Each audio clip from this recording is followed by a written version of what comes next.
ગણજી પથ્થુજી ગામ મોટાના હતા. પેશાબની કોથળી ફાટી ગઈ હતી, એટલે પછી બતાવ્યું સાહેબને. સાહેબ કે ઓપરેશન કરવું પડશે. ડૉક્ટર રૂપેશભાઈ ગુપ્તા સાહેબનું સારું, સારવાર એ સારી કરી, દવાખાનું સારું. આજે સારું છે. આખા પાછો ફરવું એમ તો આટલા રેડી થઈ ગયું છે, પણ 2 મહિને ચેડ બતાવવાનું કીધું છે. રેડી થઈ ગયું, પેશાબ ચાલુ છે.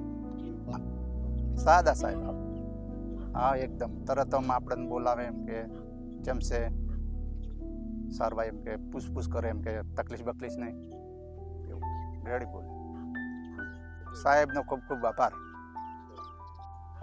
કોઈ બીને તકલીફ હોય તો રૂપેશભાઈના અહીંયા જવરાય પેશાબની કોથળીની કોઈ તકલીફ હોય તો ડૉક્ટર સાહેબ સારા છે.